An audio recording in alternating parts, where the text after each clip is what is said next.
اب اللہ پاک کو آپ کی زندگی میں اچھا موڑ دینا ہوتا ہے تو برے لوگوں کی حقیقت آپ کے سامنے لے آتا ہے۔ اسلام نے عورت کو قید نہیں کیا بلکہ ہوس پرستوں کی نظر سے محفوظ کیا ہے۔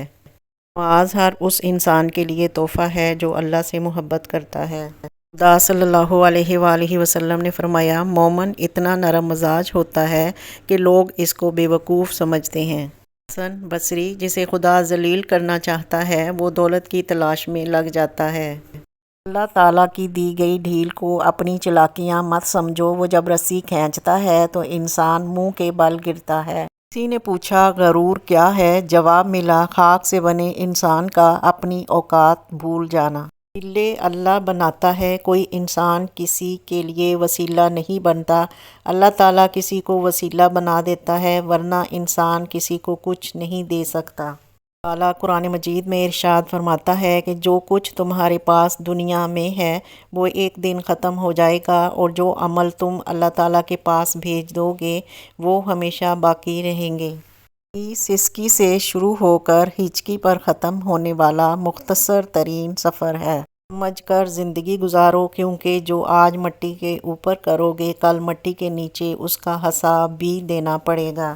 ہمارے پاس جو کچھ ہے سب فانی ہے، اور اللہ تعالیٰ کے پاس جو کچھ ہے وہی باقی رہنے والا ہے، اور صبر کرنے والوں کو ہم بھلے اعمال کا بہترین بدلہ ضرور عطا فرمائیں گے۔ رسول اللہ صلی اللہ علیہ وآلہ وسلم نے فرمایا، موت ڈرنے کی چیز ہے، لہٰذا جب تم جنازہ دیکھو تو کھڑے ہو جاؤ۔ اللہ کی مہلت کو طاقت نہ سمجھو، ان کی وکالت نہیں چلتی جب کوئی فیصلہ آسمان سے اترتا ہے۔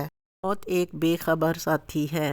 ایک انسان کے دنیا میں آنے کی خبر 9 مہینے پہلے ہی سے ہو جاتی ہے، لیکن جانے کی خبر 9 سیکنڈ پہلے بھی نہیں ہوتی، اس لیے زندگی کو غنیمت سمجھیں۔ قبر میں اترنے کا تصور بھی کتنا خوفناک ہوتا ہے، اور عمل کے بغیر اترنا تو انتہائی وحشت ناک ہوگا۔ اے اللہ، ہمیں ایسی حالت میں موت دینا کہ تو ہم سے راضی ہو، آمین ثم آمین۔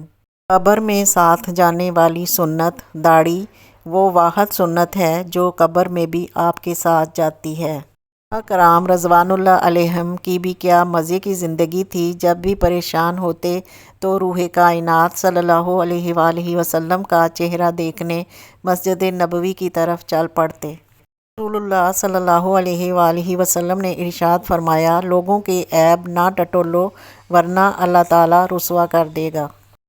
آخری نبی صلی اللہ علیہ وآلہ وسلم، ایک دوسرے کو تحفہ دو، آپس میں محبت بڑھے گی۔ حضرت عبداللہ بن عباس رضی اللہ تعالیٰ عنہ کہتے ہیں کہ نبی کرم صلی اللہ علیہ وآلہ وسلم نے فرمایا، تمہارے لیے یہی گناہ کافی ہے کہ تم ہمیشہ جھگڑتے رہو۔ رسول اللہ صلی اللہ علیہ وآلہ وسلم نے ارشاد فرمایا، جھوٹی قسم سے مال بک جائے گا مگر برکت نہ رہے گی۔ جسم کی تندرستی نماز میں ہے، دل کی طاقت تلاوت قرآن میں ہے، دماغ کی قوت ذکر الہی میں ہے، روح کی راحت درود شریف میں ہے۔ طاق وہ موتی ہے جس کی کوئی قیمت نہیں ہوتی مگر اس سے ہر چیز خریدی جا سکتی ہے۔ رسول اکرم صلی اللہ علیہ وآلہ وسلم نے فرمایا، کوئی شخص اس وقت تک مکمل مومن نہیں بن سکتا جب تک مذاق میں بھی جھوٹ بولنا نہ چھوڑ دے۔ سی لیکن مکمل بات، انسان اکڑ کر ایک ٹیلے پر نہیں چڑھ سکتا لیکن جھک کر کوہ ہمالیہ پر پہنچ سکتا ہے۔ جھکنا سیکھیں تاکہ بلندیاں نصیب ہوں۔ موت یہ نہیں کہ سانس ختم ہو جائے، اصل موت تو یہ ہے کہ ہمیں یاد کرنے والا کوئی نہ ہو۔ حلال کمائی انسان کھاتا ہے اور حرام کمائی انسان کو کھا جاتی ہے۔